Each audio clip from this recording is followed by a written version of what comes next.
Hi there. Welcome to Help Solve the Case. Glad to have you here.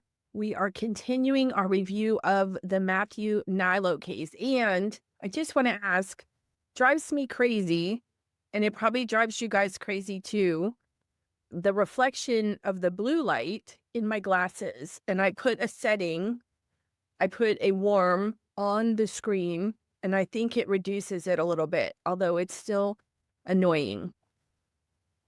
I would love to know if it helps, if that makes it any better. Not that you see me full on for too many things because we're reviewing the pleadings, but I think that reduces, well, it's still there a little bit, but what a difference with the blue light that they talk about. I'm supposed to, these glasses are blue light reducers, and that's why I wear them, besides my astigmatism, because I can't see all the text very easily. We're going to get into the pleadings on the Matthew Nilo case. We started with his motion to compel discovery, and he talked quite a bit about the things that he was missing, and he felt that he was missing. And you all asked some really good questions.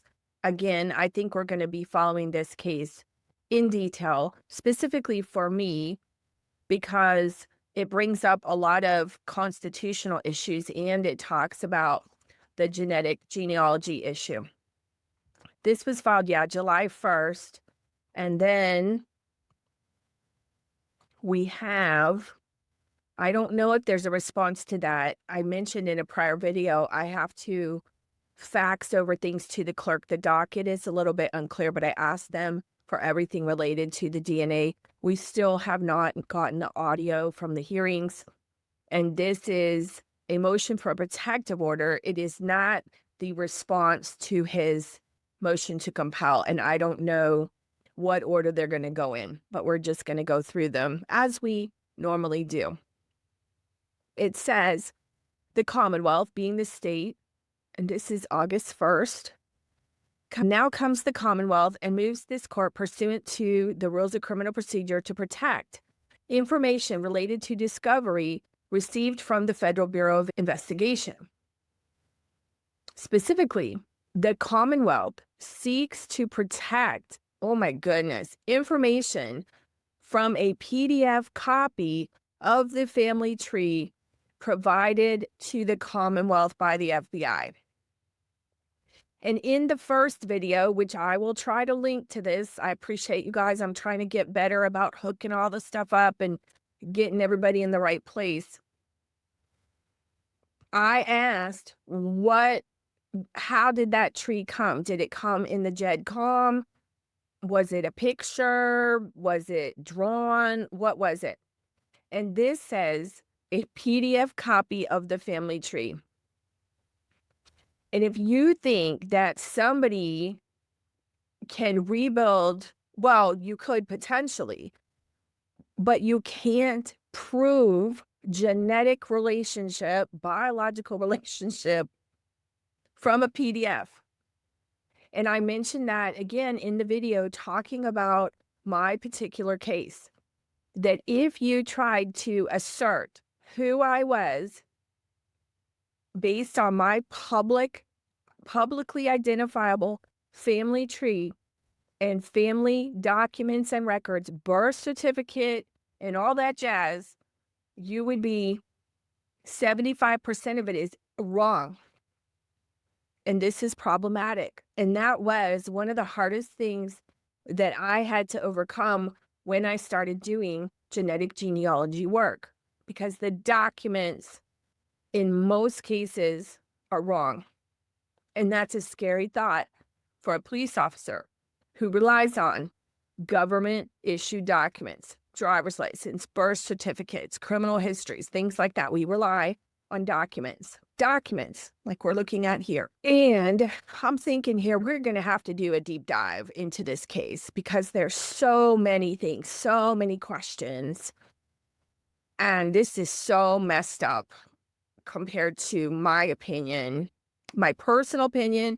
Y'all who are watching, feds, whoever, whatever, defense attorneys, whatever, if you want a professional opinion, you can retain me for that. But just in reading this, my initial personal opinion, this is really, really messed up.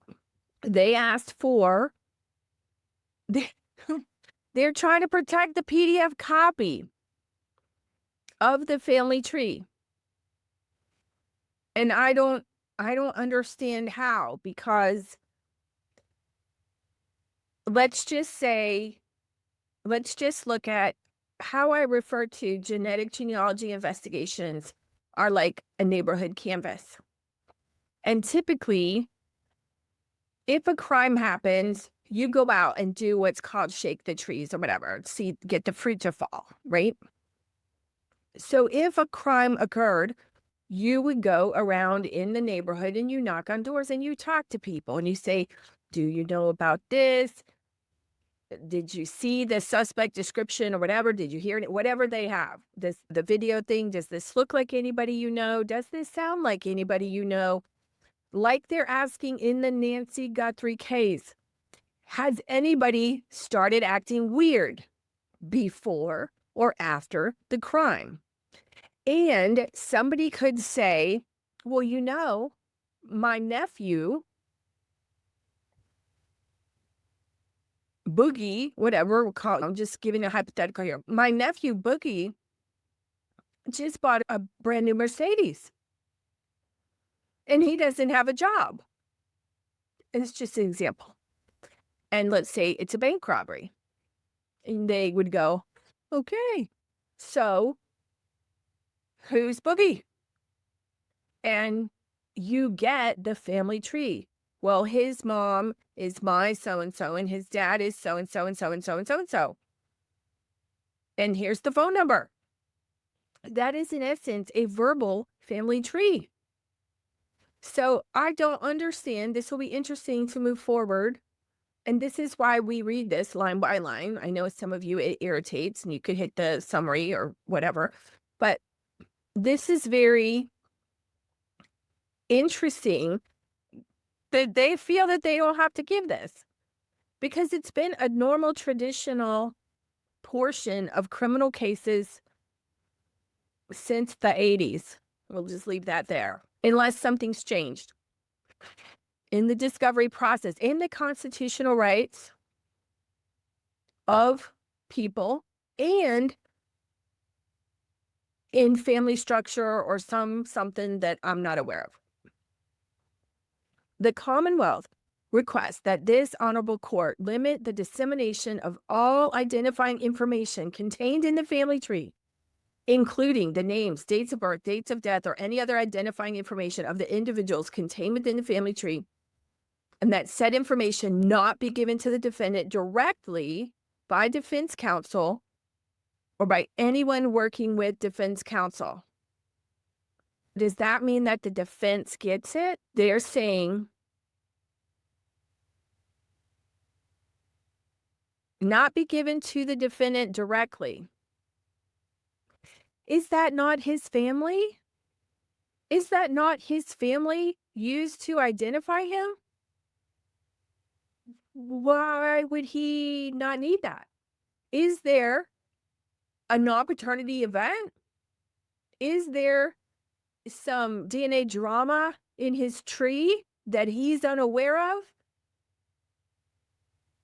And they had to narrow it down. You betcha he need that puts a kink in the hose here. Like, why can't he have his family tree? Are they trying to say that the reference tester, the person, maybe this is it. The person, the distant cousin in the other pleading, the distant cousin that gave this sample, they don't want to know, they don't want to give away who dimed him out. Maybe that's it. I don't know who ratted him out. What family member ratted him out? Well, you know what? If you don't reference test, nobody rats anybody out. And then you don't have to go through this nonsense because the relatives' information is already there.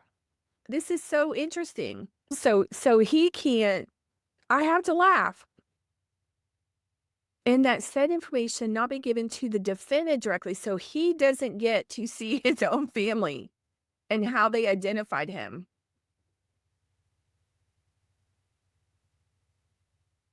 He can't see it but his counsel can see it. What happens if he goes pro se or pro per? He has to see it. I don't understand this. I want to see this tree. They continue. The defendant has an absolute right of confrontation, due process, and right to effective assistance of counsel and public trial under the 5th, 6th, and 14th Amendments to the Constitution and Article 12 of the Massachusetts Declaration of Rights.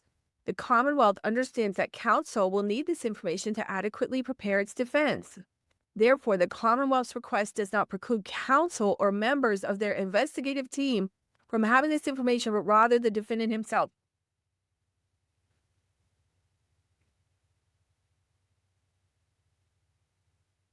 It's his family. I understand sometimes with victim information, and I see some parts down there. I haven't read this, but like the hair on the back of my neck is standing up here because, and I'm thinking as I'm doing this, so y'all that say that it doesn't go fast enough or whatever, there's a lot of information in here for a lot of cases, and the mainframe is chugging along. So we wanted to spit out some good information. It's his family. Why can he not see his family? That would be like if they identified him from his driver's license picture and one of the victims said, that's him. He cannot see his driver's license. Like, what am I missing here? What am I missing here? This is crazy. The rights afforded victims, witnesses, and family members are contained in, I don't know, GL, I guess that's general legislation that witnesses, so it's possibly the person that, and I'm just using vernacular here, whatever, dimed him out, just as a common colloquial terminology, police terminology, which states that witnesses have the right to request confidentiality in the criminal justice system. Upon the court's approval of such request, no law enforcement agency, prosecutor, defense counsel, or parole, probation, or corrections official may disclose in state or open court, except among themselves, the residential address, telephone number, or place of employment or school to victim, a victim's family member, or a witness. What does that have to do with a family tree? What am I missing here? Let me read it again. May disclose in or state in open court the residential address, telephone number, or place of employment or school of the victim, a victim's family member, or a witness. How does a tree give you a residential address, a telephone number, a place of employment, school of the victim? Is his family member a victim? But still, it's not going to give the address. It doesn't say the name, right? Am I missing it? I mean, I can zoom in more. What am I missing? I know it's early in the morning here. The court may enter maybe it's this line. The court may enter such other orders or conditions to maintain limited disclosure of the information as it deems appropriate to protect the privacy and safety of victims, family members, and witnesses. So either someone's a family member. Again, I'm just speculating here, like, I don't know. Or it's the witness part. And this is why you don't reference tests. If you don't reference tests, you're not throwing people into the mix. If you build the tree down from the matches that have opted in publicly into the law enforcement database, they gave express consent, not just implied consent, express consent.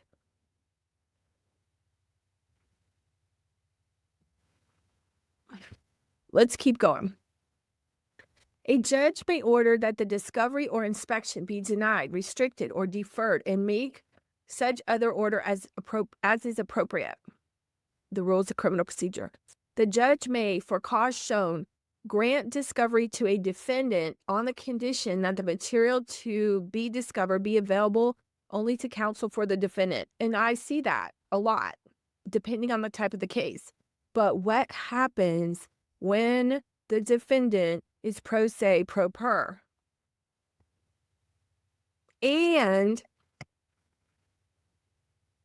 how do you, from the court perspective, let's put ourselves in the defendant position. If this is a witness and this witness is through their participation, trying to word this correctly, making an accusation against you or leading to the identification of you, how do you not know who that is or get to look at a picture of who that is? How does that happen? Let's put ourselves in those shoes. Somebody gave some information to the police and you don't get to see it. And yes, you have an attorney, but you have to trust your attorney and they can't tell you or show you. In how many cases do we resolve or end up on ineffectiveness of counsel? I'm looking at all sides of this. If you voluntarily agreed to help the police, then that's your problem for getting involved in the case. You stepped up and said, here's a question, was there an agreement with the prosecuting attorney at the time of the DNA collection, or we'll call it the diming out? It's a slang, they dime someone out. And then it went up to a quarter for the payphone. It's a payphone. And now I don't know what we call it today, but texted someone out. What was I saying? If they did the Commonwealth make a prior agreement at the time, I'm assuming this is reference testing. Again, I have no idea. How can he even defend himself when we don't even know what happened? All this for a piece of paper. We don't know if it's a hand draw, we don't know what this is. Imagine you're the defendant. So unless the Commonwealth had some agreement that they were going to be protected, they gave the information to the police. Just like I was talking about the process with Boogie in the Mercedes, right? I don't know. This is crazy. Here, the Commonwealth requests this court restrict this discovery and that all information contained within the family tree not be given to the defendant directly. Commonwealth v. Rivera. Withholding witnesses' current addresses did not impinge on defendant's right to prepare defense and to fair trial when the defense counsel give an opportunity to communicate with witnesses. You have a right to interview the witnesses. What does a piece of paper family tree have to do with withholding witnesses' current addresses? How is the current address on the tree? I don't understand this. Let's keep going. While the defendant has the right to gain access to relevant evidence that bears on the question of guilt or innocence that will otherwise help his defense, that right is not without limits. Commonwealth v. Mitchell. Smith v. Illinois. The witness's, quote, name and address open countless avenues of in-court examination and out-of-court investigation, end quote. Yes, that's what it's for. That's the process. It's called impeachment. It's called credibility. Yes. Veracity. Yes. Confrontation clause. Yes. Constitutionally permissible limits on pretrial discovery in criminal cases may be crafted to ensure the safety of witnesses, so long as such limits do not deny the defendant his rights to the effective assistance of counsel and fair trial. Come talk to me. Come talk to me. And I will tell you why we need that tree and more. All right. Commonwealth v. Holiday. Restricting the dissemination of identifying information of witnesses, including their names and dates of birth, fall within those reasonable restrictions contemplated by. So they've got a precedent here in 2008 that talking about names and dates of birth fall within that GL 258B, although the GL 258B, we don't know when that was enacted, although that only says address, telephone number, place of employment, school the victim. So I don't know when that came out, before 2008. So then this is why these precedents are important. So then in 2008, a judge in Commonwealth v. Holiday created a precedent that names and dates of birth fall within those reasonable restrictions. So this may be I don't know if they can do special actions, or this may be, I don't know what happened. We don't know yet. I'm just positing. This may be a Massachusetts Supreme Court or U.S. Supreme Court argument, because I don't know how specific to, and this would be good. I would like to weigh in on this if somebody wants it in a case professionally, how necessary that is to prove the identification. I just don't, I understand where they're going here to protect witnesses, but this is the core of the case. This is the core of the case. That to me seems like that's going to be a challenge to overturn that precedent under ineffectiveness of counsel, or all the way to the Supreme Court. I don't know, my attorneys that are here, that seems so restrictive. That seems so restrictive. I don't know how you defend yourself. What are they going to testify on the stand anonymously? Are you going to interview the witness anonymously, and you can't judge their veracity because you can't ask any identifying information? Like, how does that even work? I don't understand that. Anybody, please feel free to chime in. Here, the information the Commonwealth is seeking to restrict are the names and dates of birth and death of persons contained within the FBI discovery provided to the defendant by the Commonwealth. Doesn't he know who his family is? That means, that has to mean, and I'm speculating, I'm just working it out here. We're positing, theorizing. That has to mean that someone in his very close family is the witness.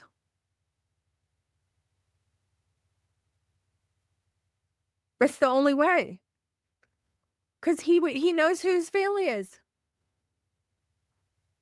He knows who his family is. He knows who his immediate family is. The names of these persons were obtained by the FBI in their investigation into the family relationships of the person suspected of 3 rapes in Boston from 2007 to 2008. These persons do not have any information regarding these crimes and therefore cannot assist the defense in any way.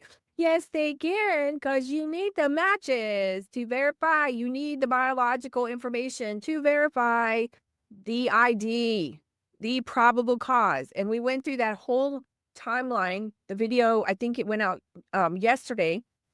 The probable cause, at what point did they have the probable cause? And that person and those people were part of that ID. So this is like,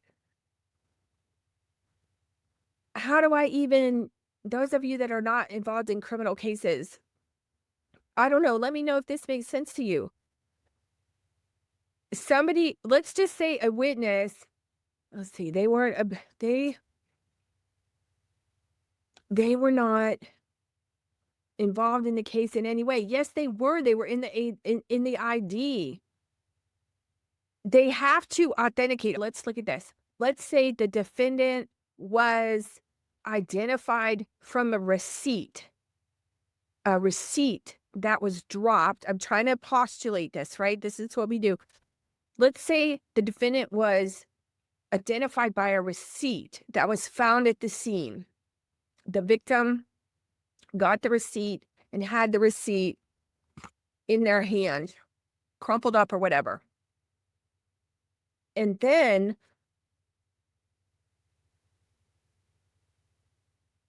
they had to get somebody from the company, the checkout gal or guy at the grocery store, who, not the witness or anything, let's just say the store manager or the Kroger official or somebody that has to verify that's a Kroger, you can't see, a Kroger receipt or something, and that the information on the Kroger receipt is accurate. They don't have anything to do with the crime. They do have, I'm talking this through as I'm going.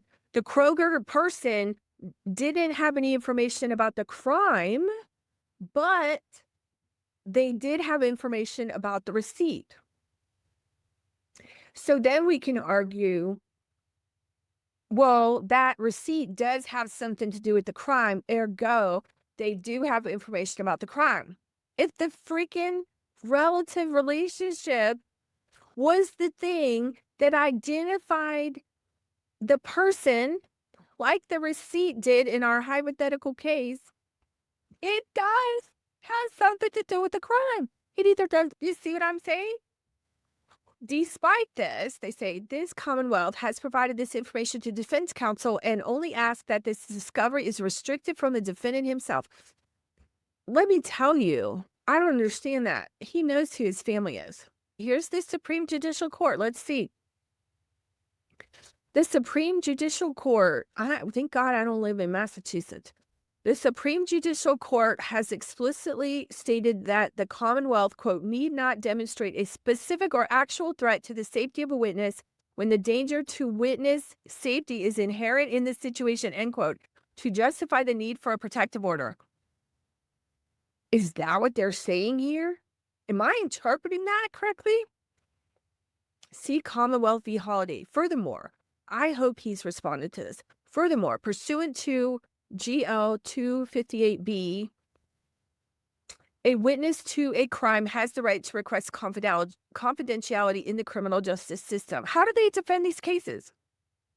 The court has the power to enter such other orders or conditions to maintain limited disclosure of the information as it deems appropriate to protect the privacy and safety of victims, family members, and witnesses. The scope of the protective order is determined by balancing the need to alleviate the witness's fear of reprisal and intimidation with the defendant's need for a vigorous defense and a fair trial. Massachusetts Criminal Rules 14, the Commonwealth's request is intended to protect the privacy of persons contained within the tree. He knows his family. Understand that. Here's a good one. They like to go on, and we're on the defense side this morning. They like to go when the defense challenges a search warrant or something and something gets messed up and they go, eventual discovery. We would have had it anyway. He knows his family. He knows it has to be one of them. How big is this tree on this piece of paper? Come on. Given the widespread media coverage surrounding this case, coupled with the sensitive nature of the crimes charged, a protective order is warranted. Yeah, for the victims. The defendant will not be unfairly prejudiced by the issuance of a protective order, particularly where the defendant's counsel has the information.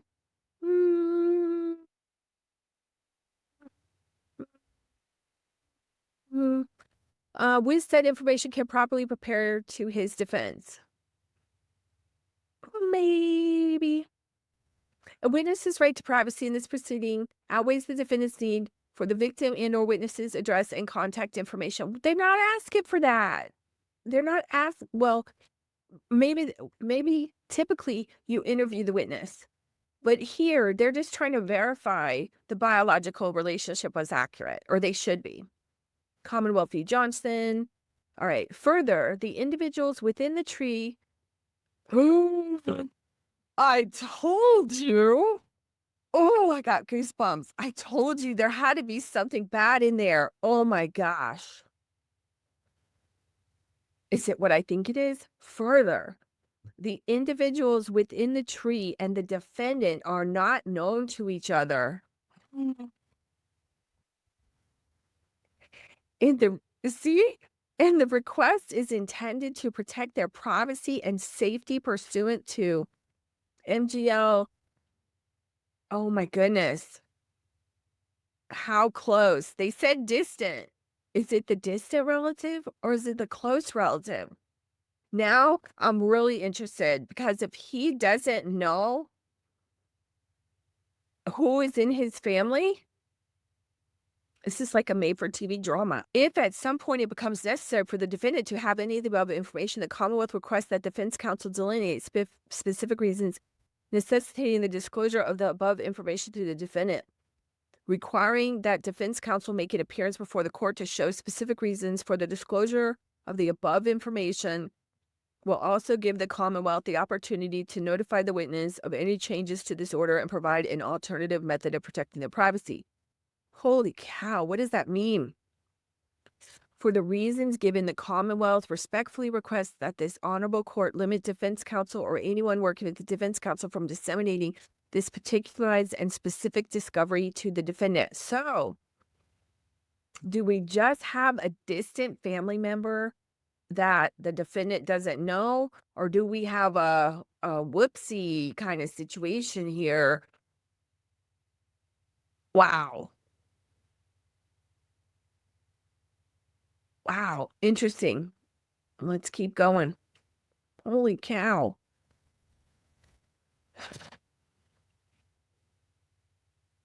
Now, here's the response to the motion to compel discovery.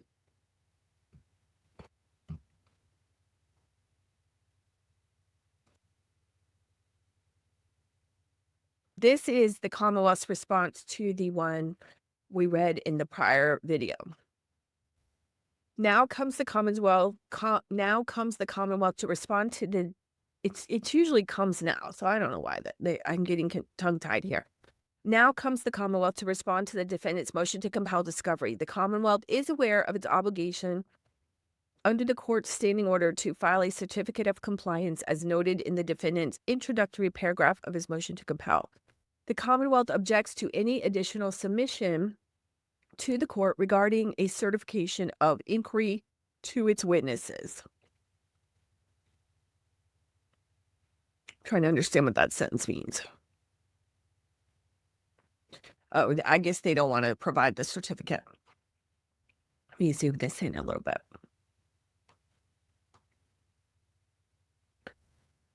Results of genealogy searches by the Boston Crime Laboratory, Bode Laboratory, Sorensen Forensics, the FBI, or any other laboratory involved with the testing in this case from 2007 to 2024. MyHeritage, the Commonwealth, and this looks like it was filed September 3rd, 2024. The Commonwealth has requested from the FBI all information pertaining to the MyHeritage account used by the FBI in this investigation. The family tree has already been provided to counsel, subject to an agreed-upon protective order. Stipulations until addressed by the court in Commonwealth's NOD. That I think that's Notice of Discovery 10, Item 1. Family tree. The Commonwealth has requested from the FBI all information. So I guess that's the family tree. The Commonwealth has requested from the FBI all information pertaining to any searches of family tree DNA performed by the FBI in this investigation.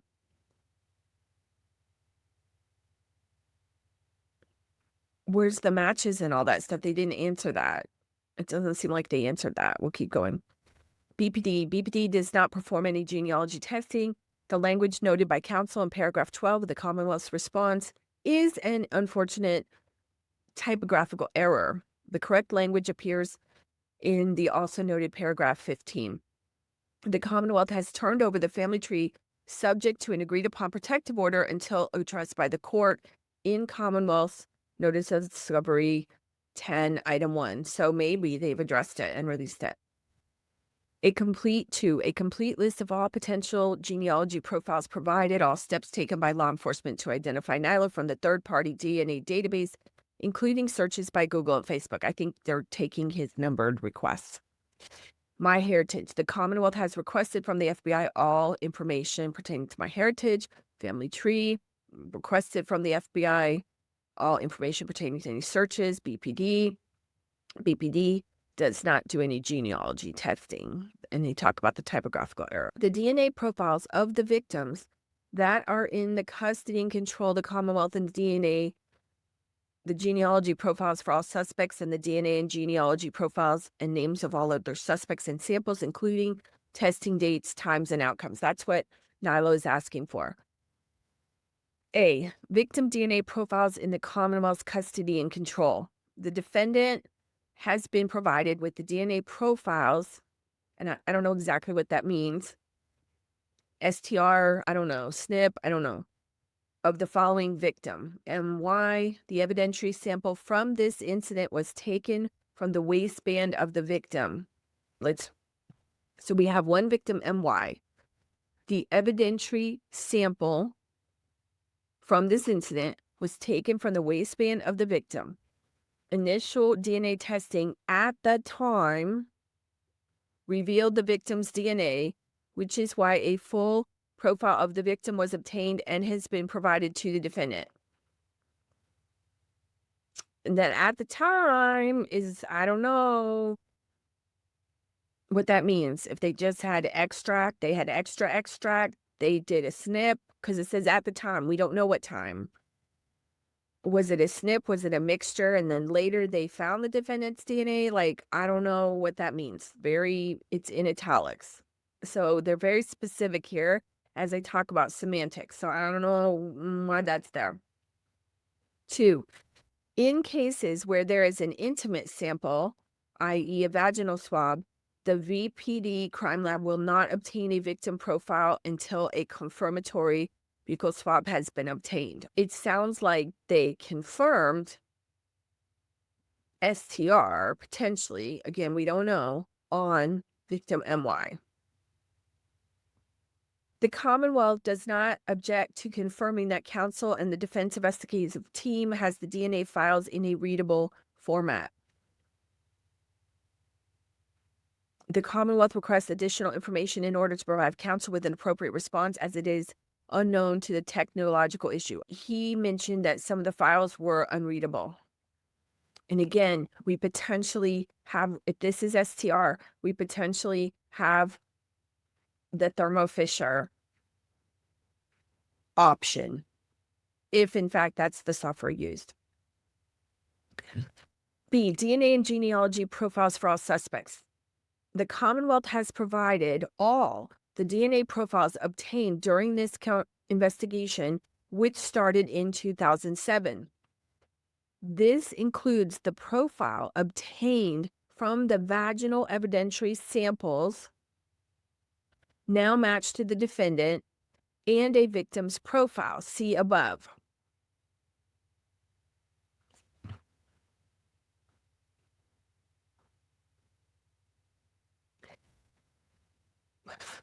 So is MY the only? I thought we were talking about a glove. This is a waistband. The Commonwealth has provided all DNA profiles obtained during the course of this investigation. This includes the profile from vaginal evidentiary samples. See above.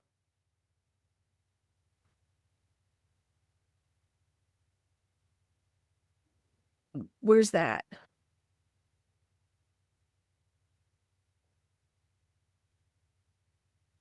I don't see that. confused.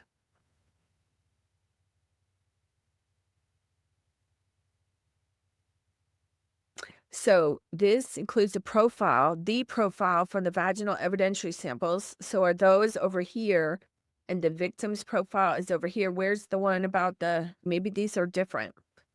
Any additional DNA profiles obtained from possible suspects around the time of the offenses have been provided in the Notice of Discovery 7. The profile of, we're going to skip past that name. I'm going to try to correct that. The profile of blank cigarette butt referenced in NOD, Notice of Discovery 2, and full discovery provided in Notice of Discovery 7, and Ronald Rivera water bottle full discovery provided in Notice of Discovery 7 have been provided. As noted in Notice of Discovery 7, a North Face jacket was seized as evidence in an unrelated sexual assault. The Commonwealth is in the process of confirming whether or not DNA testing was done on this jacket. So it sounds like they tested a cigarette butt that came back to Thomas Fasano and a water bottle that came back to Ronald Rivera. And they ruled them out. We don't know. All communications between law enforcement officers, whether by call, text, email, I'm not going to, because this is going to take forever if we go through all that. All email communication from the crime lab has been provided. The Commonwealth will inquire of the crime lab personnel if there are additional written communications. The Commonwealth will inquire of the original detectives if they are in possession of any additional communications regarding this investigation which have not already been provided. The Commonwealth will also inquire of the current detectives regarding any electronic communications or other case notes pertaining to this investigation. So it sounds like the Commonwealth is saying, we already gave you everything. The chain of custody documentation for Bode and Sorensen has been provided. Please see Notice of Discovery 7 and Notice of Discovery 9. No DNA testing was done by the FBI because they don't have the lab equipment. You folks that think that they have this stuff to do the snip testing, they don't. The chain, so I'm sick of hearing the FBI can do it better and you need to send it to the FBI. They don't do that. Like we heard in the Tyler Robinson case, I think it was the ATF lady who said, we don't do this. And the federal government, I don't know of anybody, and we don't have any plans to do this. The chain of custody from Gene by Gene, a Bode subcontractor, is still outstanding. Since the Commonwealth was informed that it was not Bode who obtained a forensic genealogy profile, it has attempted since to communicate with Gene by Gene through email, phone contact, as well as through Bode. Yes. Guess what, folks? They outsource this all the time. And you know who Gene by Gene is? Yeah, the government was contracting with Bode, and Bode was outsourcing it. I heard this personally. And yes, sir and ma'am. And this is problematic. It's potentially problematic when you don't know who's doing your work, my detectives. So you have to ask the right questions. I outsourced in a case and was not told that it was sent out, and it was only through seeing a very small piece of something on the paperwork that I realized that who I thought did the work and who told me they did the work did not do the work. And that can be a problem in the chain of custody for these cases.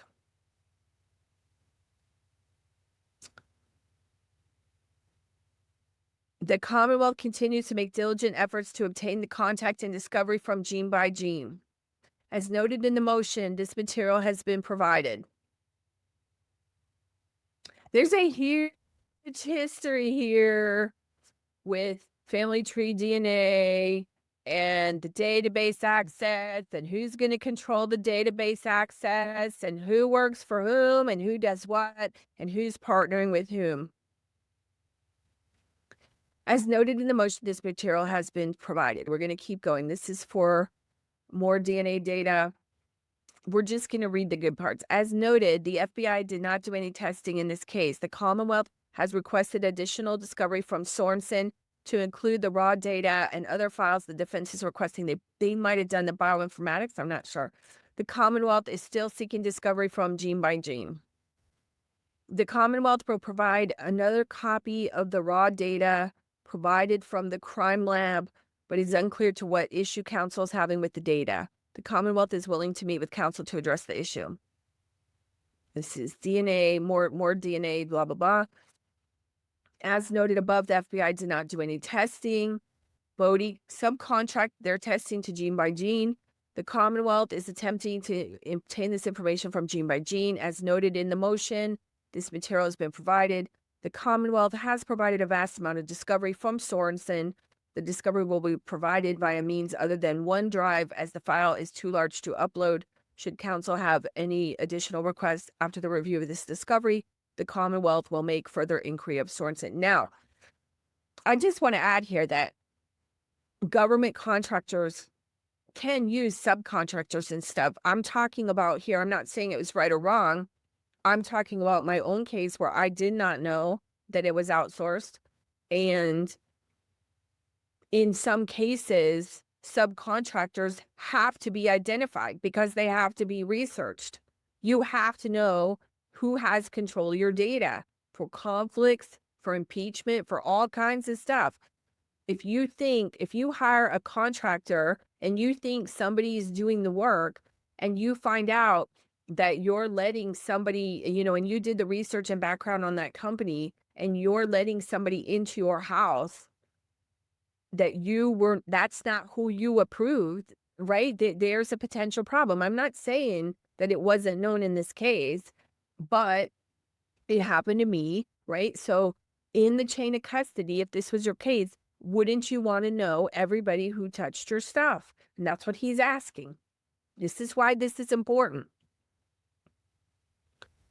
Electropherograms.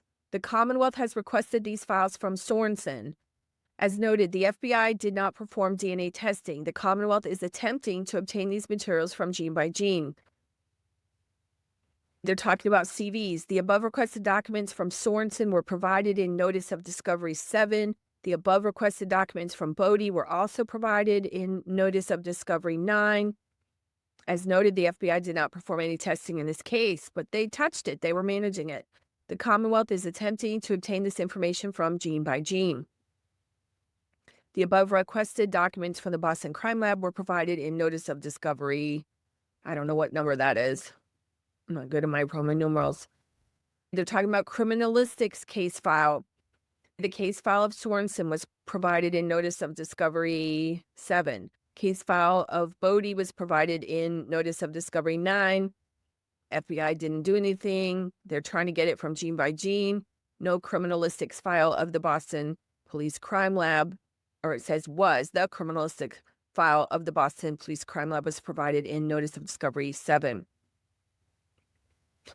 The DNA case file of Sorensen was provided in Notice of Discovery 7. The DNA case file of Bode was provided in Notice of Discovery 9. FBI didn't do anything. They're trying to get it from gene by gene.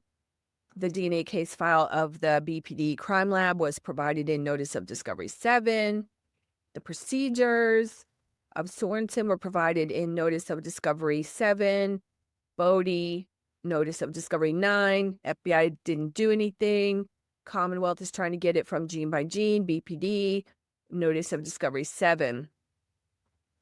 All steps taken in determining contamination of samples and steps taken to authorize use of contaminated samples. The Commonwealth will inquire of Sorensen and gene by gene as to these materials, and BPD has provided their information. Additional written records.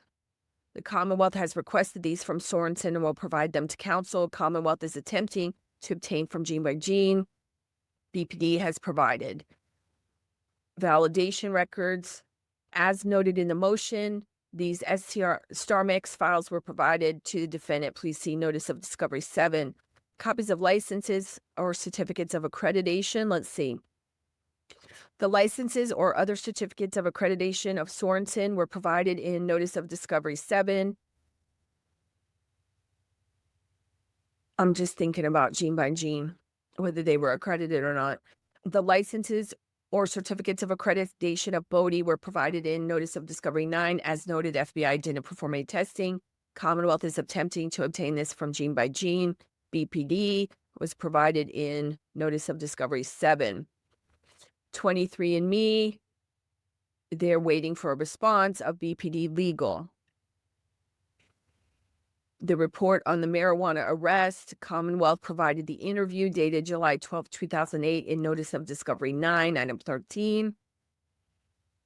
Whether or not the Boston Police Department or Massachusetts State Police have their own DNA database.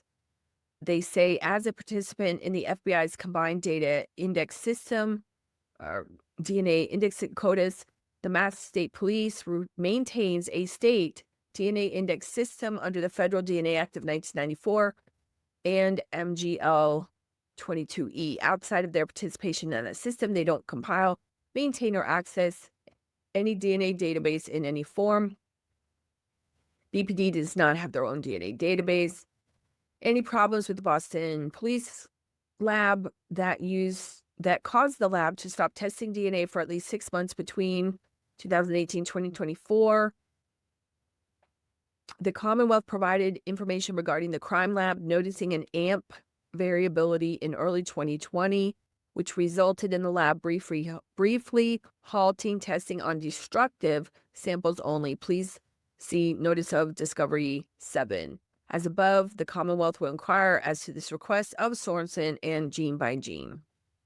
All right, now we have the Commonwealth's response to defendant's reply to Commonwealth's response on motion to compel discovery and request for additional discovery. So I think we're missing a document. Let me pause here and see, because we're missing the defendant's reply to the Commonwealth's response on motion to compel discovery.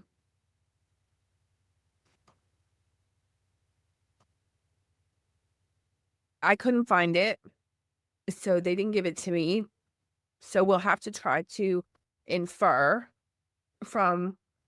So what happened is Nilo filed a motion to compel discovery. The Commonwealth responded, which we just read.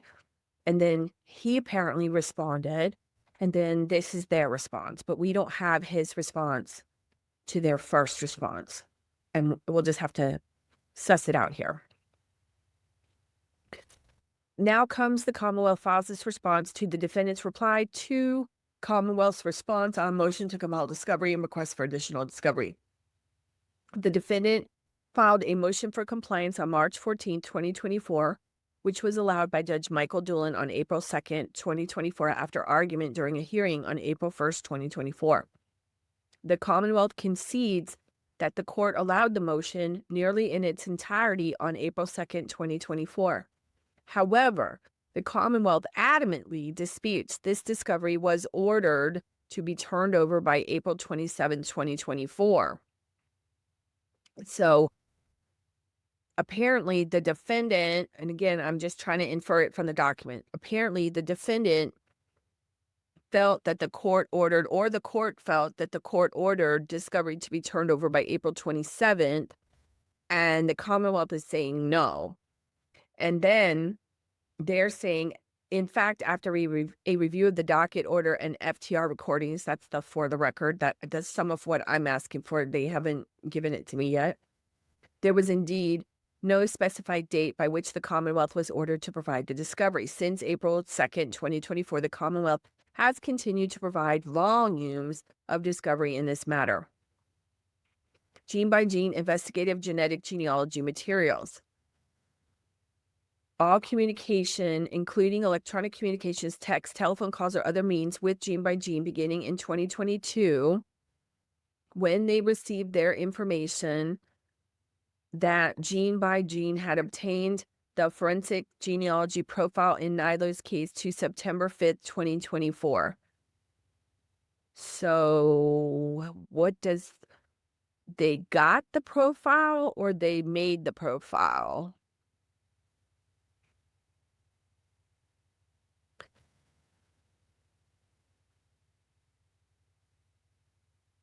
It is the Commonwealth's understand that this court, Bode J, reserved ruling on this request until October 1st, 2024 to allow the Commonwealth to continue its efforts to obtain discovery from Gene by Gene. The Commonwealth is in the process of obtaining out-of-state subpoena process for Gene by Gene, which is located in Houston, Texas. And that was part of a bigger family. If you guys want to look at that. The subpoena sought by the Commonwealth lists both the original requests for discovery first made by the Commonwealth in April 2024, as well as all of the discovery requested on pages 3 to 7 by the defendant in his reply. Genetic genealogy entities.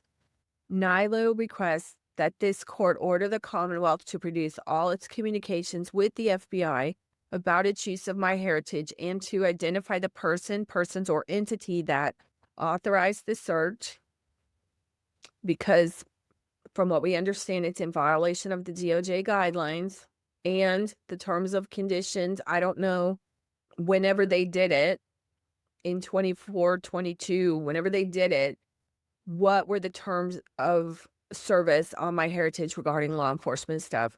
Completed the search, deleted the search results and profile, specific search criteria. MyHeritage should have that if they send a subpoena over there. Data produced by the search, reason for the deletion of the search and profile, the FBI's accreditation for performing an investigative genetic genealogy search, the FBI's procedures and protocol for investigative genetic genealogy, the FBI protocol for retention of records, notes, reports, and any information in criminal case, any disciplinary action taken against anyone in connection with the deletion. The Commonwealth requests that this court take no action on this request until the 2E process is completed. I don't know what that is. And the discovery which has been requested is provided to both the Commonwealth and the defendant. The Commonwealth objects to the defendant's request for new discovery to be created by the FBI. The Commonwealth has sought, via the only available means from the FBI, any and all documents or other discovery pertaining to their role in the investigative genealogy portion of this case. As the court is aware, this is a protracted process which necessitates the involvement from the U.S. Attorney's Office. Okay. The curricula vitae or resumes of all genealogists or genetic genealogists who works on this case. The Commonwealth is seeking this discovery from Gene by Gene and the FBI. This discovery, as it relates to Bode, has been provided. The current accreditation certificates for the investigative genetic genealogy entities utilized in this case, including MyHeritage. The Commonwealth objects to this request as it is unclear what the defendant is seeking. Any accreditations are in the possession of third parties, and therefore requests to these parties from the Commonwealth cannot be overbroad or vague. Should the defendant seek a specific accreditation or from a specific agency or organization, the Commonwealth will request said accreditation. Yeah, I don't know what that. I think they're talking about the people that did, but it is fake. The results of any internal, external proficiency testing for the past 5 years for all genealogists who participated in any testing, examination, or analysis of items in this case, including any documentation regarding training requested as a result of performance on those proficiency tests.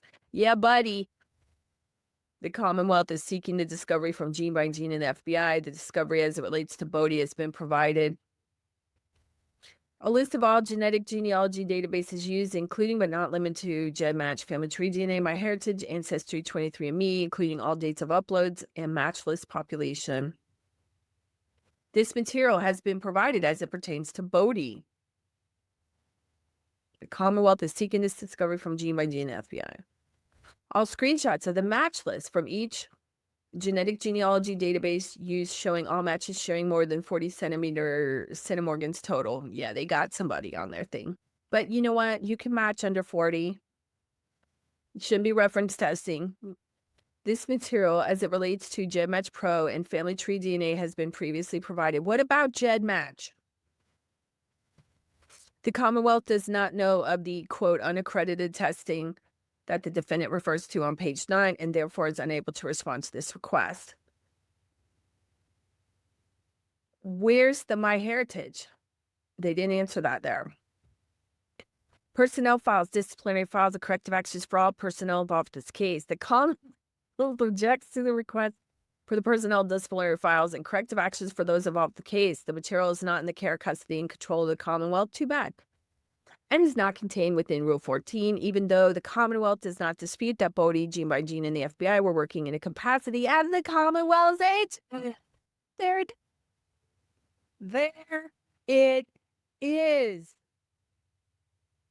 There it is. I've been saying that. I need to screenshot that 1 second.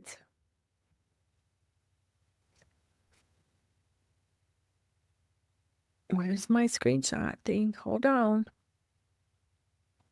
There we go. Oops. Oh, made my day. The ethnicity, admixture, origins, etc. estimates from each database used.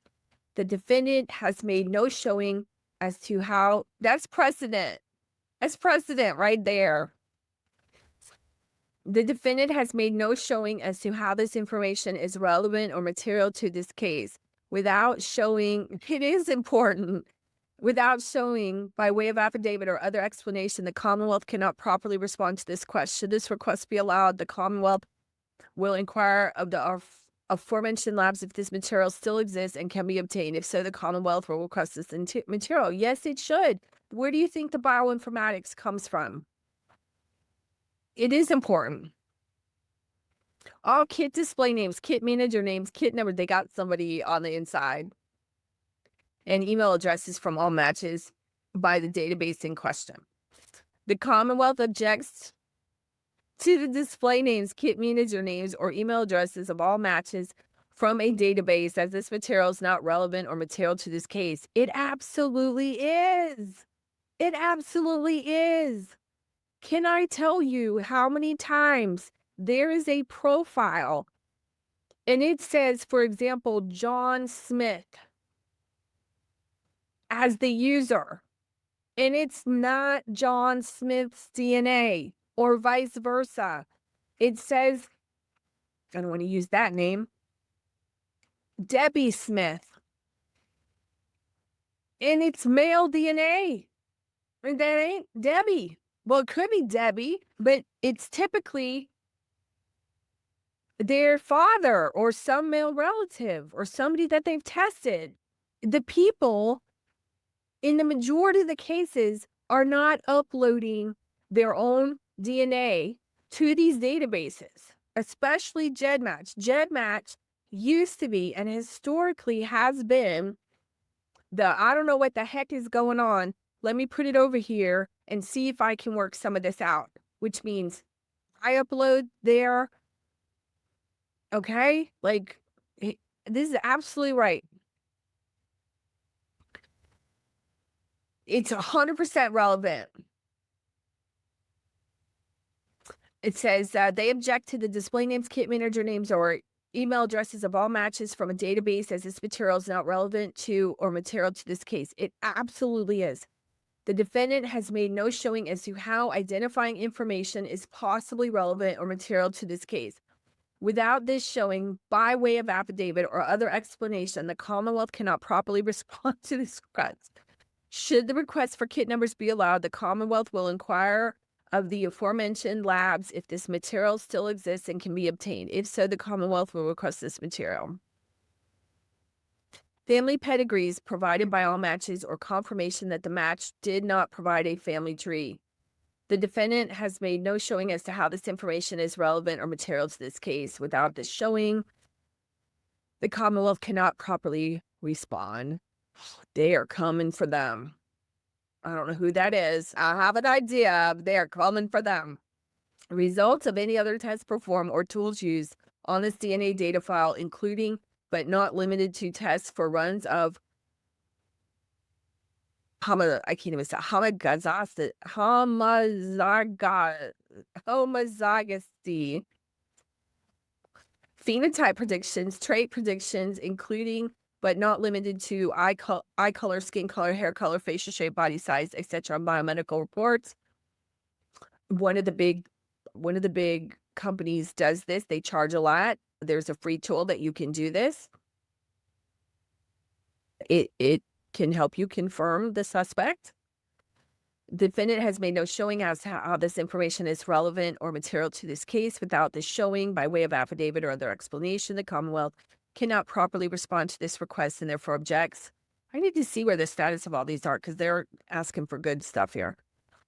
All discovery communications and data related to GEDCOM, there you go, that's the tree, a file format for exchanging genealogical data between different systems for the research trees, the quote research trees used in this case, to include documentation of all relationships, census, marriage, death, social security records, etc.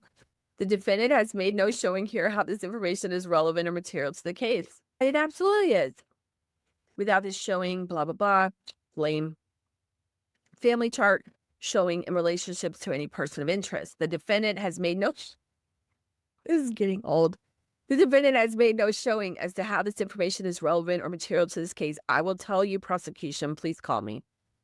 Without this showing, by way of affidavit or other explanation, the Commonwealth cannot properly respond to this request and therefore objects. As referenced on page 4 of Bode's screening case file, Nilo requests that for each match used to identify the person of interest, I want to see that report. The database in which the match was found, the proposed relationship to the person of interest, the total amount of shared DNA and cytomorgans, the number of shared segments, the size of the longest, the size of any segments on the Y X chromosome, and Y DNA and mtDNA haplogroups if available. Yes. Yes, they got the one on the inside. Yes. The defendant has made no showing as to how this information is relevant or material to the case. Commonwealth, if you would like some genetic genealogy training, I do make that available to law enforcement, which includes prosecutors and crime lab personnel. Without this show, an assessment of endogamy on every branch of the family tree, POI, to each match involved, and measures taken by the genealogist to mitigate the impacts. Defendant has made no showing how this is relevant. It's common. BPD crime lab discovery related to investigative genetic genealogy. The Commonwealth will provide to the defendant information regarding the GenMatch Pro and Family Tree DNA accounts created by a Boston police detective. Interesting. And how they were utilized. This information will be contained within a Form 26 written by the detective. So, apparently, while the detective, I can't say apparently, allegedly, who knows, sounds like no reports were written. DNA profiles of victims within the custody and control of the Commonwealth. The defendant erroneously claims that the profiles referred to in paragraph 12 of criminalist Boisset's affidavit are profiles of the victim. For the court's edification and clarification, the Commonwealth has provided said paragraph 12 below. Hopefully there's not bad information here. I'm not going to read some of these words for YouTube. The crime lab processed evidence from 3 of these cases. DNA profiles were generated from the swabs, which is probably STR. The DNA profile detected from the swab LA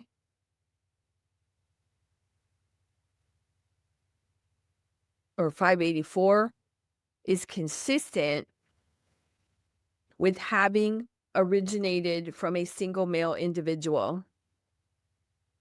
The DNA profile, I'm trying to be careful with the words. The DNA profile detected from the swab 584 is consistent with having originated from a single male individual. So there's no mixture problems. The DNA profile detected from 881 is consistent with having originated from a single male individual. No mixture problems. The DNA profile detected from 614 is a single male individual. While it is clear the 3 profiles were obtained from these swabs, these are male profiles which do not belong to the 3 female victims. As noted in the oral arguments, the Commonwealth is in possession of catch-up swatches of the victims, which were obtained when the victims sought a kit. Further testing has not been done on these swatches, and therefore the Commonwealth is not in possession of these victims' DNA profiles. And what they're getting at is there's no mixture. So they shouldn't, he shouldn't need to have that, is I think where they're going with that. Technical issues with Discovery 7. The Commonwealth has been provided with an external hard drive and will provide the Sorensen discovery to Council by September 13, 2024. The Commonwealth also cannot open the Black Rose video given the age of the media involved. So this video is from almost 20 years ago, but continues to make efforts to do so. And we're just going to go through this is the motion for the protective order, but we got some interesting, let me see if I can rotate this.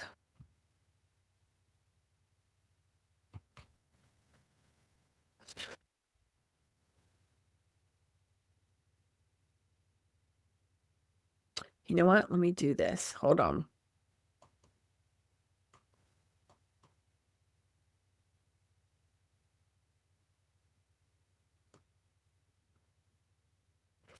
There's more than one way to skin this cat. Hold on, I gotta save this other snip that I took. My reward snip.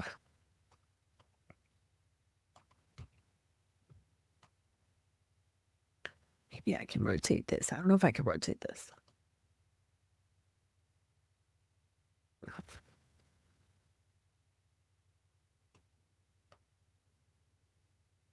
Man, I can't. Hold on. I'm going to have to save this as.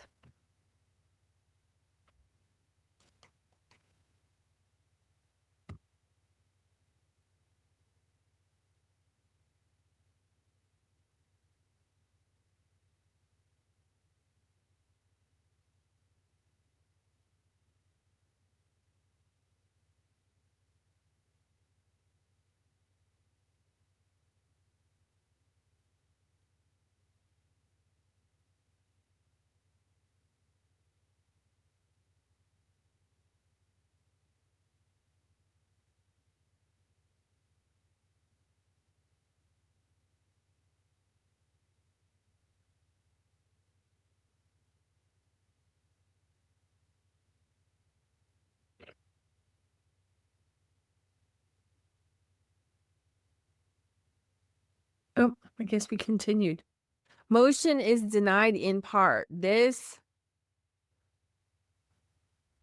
information can be provided to defendant and necessary third parties as part of the defense investigation only.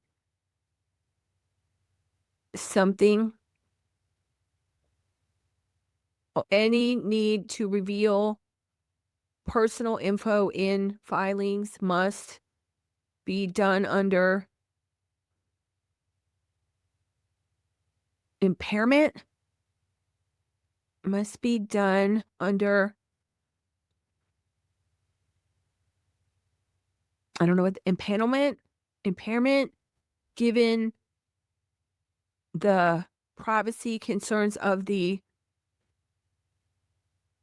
underlying data. That's what I got. I don't know what you got. It sounds like he got the tree. We're not sure. All right, we're going to stop. Here. We got a lot of information. There is a lot of what I talk about, fur flying in the case, the back and forth. This is very complicated information about these investigations. They're very detailed. There's a lot of information that should have been preserved, in my opinion, my personal opinion. As I mentioned, you want a formal law enforcement opinion or forensic genealogy opinion, you guys can ask for that. Of huge note, the prosecution, the Commonwealth said it. that they are agents of the police. And I've been saying that since day one. And I talked about that in Koberger. We've talked about hiding behind proprietary. And when you are an agent of the police, I believe, I'm not a lawyer, that other things attach. When you're an agent for the police, and my lawyers here, one can argue that the same constitutional requirements, if you are an agent for the police, you're not just a public citizen. You're not just a public company. And I don't know how to necessarily articulate that properly. So if we have attorneys there or whatever, but this is a huge problem for law enforcement that I don't think law enforcement, this is why I aim to educate. Again, not playing one side versus the other, but we're going to do it the right way, no matter what side we're on. And this is why I've been a staunch advocate for the transparency in this process. Also, knowing where this evidence is going. I've always declared that the DNA just goes out and goes behind a wall, and we don't know what has happened to it. And because they're an agent of the police department, as I've been saying, the chain of custody and all that stuff, I believe, applies. And we'll have to see how the court interprets it. And when the defense stipulates and agrees to nonsense that skips this process, it's detrimental, in my opinion, to the defense. Happy to debate it. Anybody wants to have me come on their show, I'm happy to debate it. But that's what I feel. This is why, again, this is so important. All these little things, all these little tidbits. I got my tidbit. I'm very happy girl today. All these little tidbits in these videos. So thank you for being here. I appreciate your support of the channel. If you would love to support the channel, if you believe in the work that I do, you can become a member on YouTube for 99 cents a month, and you can become a member of the private Help Solve the Case community at $4.99 a month. You get access in the Help Solve the Case private community to me, more in-depth responses to questions.